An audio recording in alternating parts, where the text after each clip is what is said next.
गांव की जिठानी। शांति अपने दो बेटों अर्नव और आरुष के साथ शांति से जीवन बिता रही थी, लेकिन शांति के पति सोहन से उसकी कभी कभार थोड़ी अनबन हो जाती थी। एक दिन शांति रोज की तरह सुबह का खाना बना रही थी, तभी दरवाजे की घंटी बजी। घंटी की आवाज सुनकर वो दरवाजे की ओर जाते हुए कहती है, अरे आती हूँ, कौन है, सब्र करो। शांति दरवाजा खोलती है तो देखती है कि उसके जेठ मोहनदास सामने खड़े होते हैं। वो सक पकाकर अपना घूंघट करती है और पैर छूकर कहती है, आइए आइए जेठ जी। कैसी हो शांति? जी मैं तो बिल्कुल ठीक हूँ, सब आपकी मेहरबानी है भाई साहब। शांति और मोहनदास की बातें सुनकर शांति का पति सोहन और उसके दोनों बेटे बाहर आ जाते हैं। अरे भैया राम राम, कैसे हो आप? राम राम भाई। अरे शांति, ऐसे खड़ी खड़ी क्या देख रही हो? चाय कॉफी कुछ लेकर आओ, भैया आए हैं। शांति तेजी से रसोई की ओर आगे बढ़ती हुई कहती है, अरे मेरी माँ, गेट खोलने के चक्कर में मेरे तो चावल ही जल गए। वो दौड़ी दौड़ी रसोई में जाती है और देखती है कि सारे चावल जल गए हैं। वो दोबारा चावल बनाने में लग जाती है। इतने में सोहन आवाज लगाता है, अरे शांति, तुम्हारे चावल का रोना खत्म हो गया हो तो चाय ले आओ। जी लाती हूँ अभी। शांति जल्दी जल्दी चाय बनाती है और मोहनदास को चाय देती है। सब एक दूसरे की खैर खबर पूछते हुए चाय पीते हैं। चाय खत्म होती ही मोहनदास शांति की ओर देखते हुए मजाक में कहते हैं, शांति, अब तुम्हारी चाय में दम नहीं रहा, अब हमें चाय बनाने वाली बदलनी पड़ेगी। ये कैसे मुमकिन होगा जेठ जी, घर और बाहर का सारा काम मुझे ही करना पड़ता है और कभी कभी जल्दी जल्दी के चक्कर में काम बिगड़ जाते हैं, जैसे आज चावल जल गए। अरे इसी का तो हल लेकर आया हूँ। मैंने रिश्ता देखा है अर्नव और आरुष के लिए। दोनों लड़कियाँ बहुत सुंदर और सुशील हैं। अगर आप दोनों इजाज़त दें तो बात करूँ आगे। सोहन और शांति रिश्ते की बात सुनकर कहते हैं, अब ठीक है, बात चलाइए ना भैया, पर पहले लड़की के बारे में कुछ बताइए तो सही। हाँ हाँ भाई साहब, लड़की कैसी है, परिवार कैसा है, कहाँ के रहने वाले हैं? देखो, परिवार तो बहुत अच्छा है, पर वे दोनों लोग बहुत गरीब हैं। दहेज में कुछ मिलेगा नहीं। अरे हमें दहेज में कुछ चाहिए भी नहीं, बस लड़की संस्कारी होनी चाहिए। एक लड़की तो पढ़ी लिखी है और शहर की रहने वाली है, और दूसरी अपनी गरीबी की वजह से पढ़ ना सकी और गांव में रहती है, लेकिन दोनों है बहुत खूबसूरत। अगर तुम सबको देखते ही पसंद ना आ जाए तो मेरा नाम बदल देना। हाँ, पर तो हम आंखें मूंद कर भरोसा कर सकते हैं भैया। आप आगे बात चलाइए, हम शादी करने को तैयार हैं। कुछ ही दिन में अर्नव और आरुष की शादी हो जाती है। आरुष की शादी अनपढ़ लड़की मंजरी से हो जाती है, जो कि बहुत भोली भी होती है, और अर्नव की शादी पढ़ी लिखी लड़की तनुजा से हो जाती है, जो कि घमंडी और चालू होती है। एक दिन मंजरी घर के काम कर रही थी कि अचानक शांति उसे आवाज लगाती है, बड़ी बहू, ओ बड़ी बहू, मंजरी जल्दी यहाँ आओ। मंजरी जल्दी जल्दी शांति के पास जाती है। बेटा मेरे पैर दबा दे, बहुत दर्द हो रहा है। जी माँ जी, बस बर्तन धोकर आती हूँ। अरे बैठ यहाँ, मेरे पैर में बहुत तेज दर्द हो रहा है, बर्तन छोटी बहू धो लेगी। मंजरी शांति के पैर दबाने लगती है तो शांति तनुजा को आवाज लगाती है, छोटी बहू, ओ छोटी बहू। तनुजा थोड़ी देर से आराम से चलकर आती है। जी माँ जी, आपने बुलाया मुझे, आपको कोई काम था क्या? तू कुछ काम कर रही है या? शांति की बात काटते हुए तनुजा बोलती है, कुछ नहीं माँ, फोन पर अपने घर पर बात कर रही थी। अरे बाद में बात करियो अपने घर वालों से, पहले जाके बर्तन धो ले। तनुजा मुंह बनाते हुए अपनी जिठानी की ओर देखती है और मन ही मन कहती है, ये महारानी वहाँ बैठी है, ये नहीं कि बर्तन धो ले। मैंने इतनी पढ़ाई बर्तन धोने के लिए की थी क्या? तनुजा दांत पीसकर वहां से चली जाती है। अगले दिन सब दफ्तर चले जाते हैं, तभी डाकिया चिट्ठी लाता है। शांति चिट्ठी लेकर मंजरी से कहती है, बड़ी बहू, जरा छोटी बहू को बुलाना, एक चिट्ठी आई है। मेरी तो आंखें कमजोर है तो मुझसे पढ़ा नहीं जाएगा। मंजरी तनुजा के पास जाकर कहती है, तनुजा, तुम्हें माँ जी बुला रही हैं। मुझ पर हुक्म मत चलाओ, काम बताओ काम। अरे मैंने तुम पर कहाँ हुक्म चलाया, और हुक्म चला भी दूंगी तो क्या हुआ, तुम तो मेरी छोटी बहन की तरह हो ना। तुम जैसी अनपढ़, जाहिल और गांव की गवार मेरी बहन नहीं हो सकती। बेचारी मंजरी तनुजा की बात सुनकर अपना सा मुंह लेकर रह गई। कोई चिट्ठी आई है, माँ जी तुमसे पढ़वाना चाहती है, बस इसलिए बुला रही हैं। मुंह टेढ़ा करके तनुजा मंजरी का मजाक बनाती हुए कहती है, अनपढ़ कहीं की। तनुजा का ऐसा बर्ताव देखकर बड़ी बहू बहुत दुखी होती है। तनुजा को अपनी पढ़ाई का घमंड इतना हो गया कि अब वो घर के कोई काम नहीं करती और अपनी जेठानी का मजाक बनाती रहती। तनुजा का ये बर्ताव अब उसकी सास को भी नजर आने लगा था।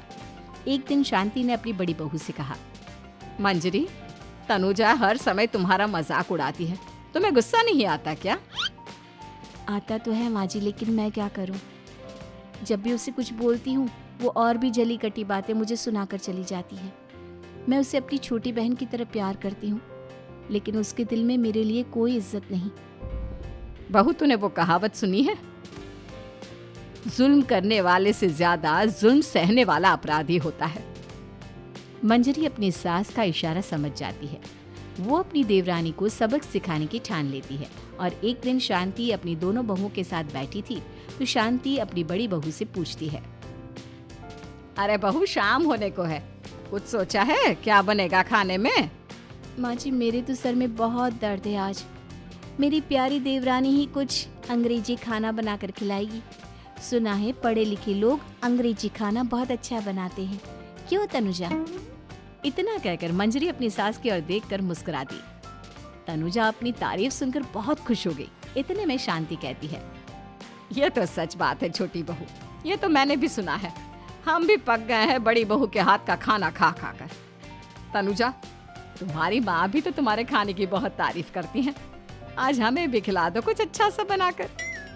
शांति की बात सुनकर छोटी बहू और आसमान पर चढ़ गई, पर उसे ये कहाँ पता था कि उसकी सास और जेठानी उसे सबक सिखाना चाहती हैं। तनुजा अपनी तारीफ सुनकर खुश तो बहुत होती है, पर सोचने लगती है, मुझे तो कैसा भी खाना बनाना नहीं आता। अब मैं क्या करूँगी? अगर मैंने इनको सच बता दिया तो मेरी सारी इज्जत मिट्टी में मिल जाएगी। अरे छोटी बहू, क्या सोच रही हो? खिलाओगी ना अपने हाथ का अंग्रेजी खाना? छोटी बहू हाँ में सर हिला देती है। अचानक से उसके दिमाग में एक आइडिया आता है। मैं इंटरनेट से देखकर कुछ बना लेती हूँ, मेरी वाहवाही पूरे घर में हो जाएगी। मुझे कौन सा रोज रोज बनाना है। माँ जी, आज आप सबको ऐसा खाना खिलाऊंगी कि। इतने में शांति छोटी बहू की टांग खींचते हुए कहती है कि पता नहीं कैसा खाना खिलाओगी। ए ऊपर वाले, हमारी रक्षा करना। इतना बोलकर शांति और मंजरी दोनों जोर जोर से हंसने लगते हैं। अब तनुजा रसोई घर में चली जाती है और खाने की तैयारी करने लगती है, पर उसे रसोई घर की चीज़ों के बारे में तो कुछ नहीं पता। जैसे तैसे सारी चीज़ें निकालती है और इंटरनेट पर देखकर खाना बनाती है। कुछ ही देर में सब लोग घर आ जाते हैं। अरे सुनते हो, आज का खाना हमारी छोटी बहू बना रही है। अरे वाह, आज तो फिर कुछ अंग्रेजी खाना खाने को मिलेगा। कुछ ही देर में खाना बन जाता है तो छोटी बहू सबका खाना लगा देती है।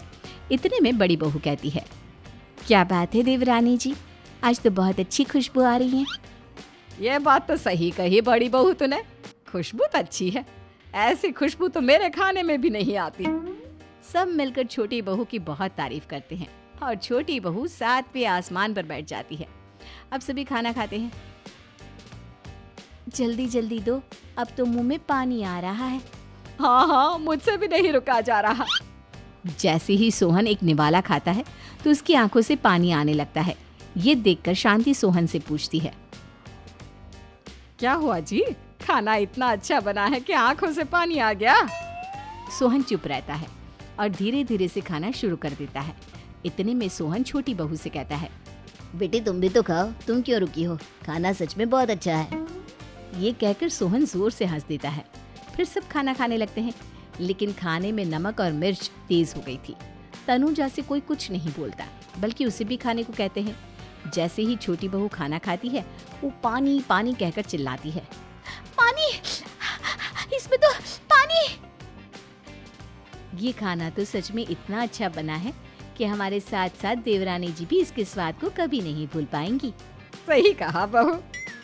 तनुजा को अपनी गलती का एहसास हुआ और उसने अपनी सास से कहा, माँ जी ये मेरी गलती नहीं है, इंटरनेट पर दिखाया था कि 4 चम्मच नमक और मिर्च डालने हैं। अब मंजरी को भी मौका मिल गया और उसने तनुजा पर तंज कसा। नाच न जाने आंगन टेढ़ा, हर जगह अपनी पढ़ाई दिखाती हो, दूसरों का मजाक उड़ाती हो। अब पता चला ना, हर चीज़ में पढ़ाई काम नहीं आती। और तुम तो शहर में रही हो, तुम्हें तो मुझसे भी अच्छा खाना बनाना आना चाहिए ना। बेटा, अगर तूने ठीक से सब सीखा होता तो आज तुझे शर्मिंदा नहीं होना पड़ता। बात शहर या गांव की नहीं होती। मंजरी गांव से आई है, लेकिन उसे घर का काम करना और खाना बनाना सब अच्छी तरह से आता है। तुम शहर में रही हो, तुमने ये सब क्यों नहीं सीखा? छोटी बहू सर नीचा कर सबसे माफ़ी मांगती है और बहुत शर्मिंदा होती है। दीदी मुझे माफ़ कर दो, मैंने आपको बहुत बुरा भला कहा, पर आपने मुझे हमेशा ही माफ़ किया। आज मुझे अपनी गलती का एहसास हो गया है। अब दोनों बहुएं मिलकर घर का काम करने लगी और एक दूसरे को अपने गुण बांटने लगी। मंजरी ने अपनी देवरानी को खाना बनाना और घर का काम करना सिखाया, वहीं तनुजा ने भी अपनी जिठानी को पढ़ना लिखना सिखाया। शांति और सोहन ऐसी बहुएं पाकर बहुत खुश थे।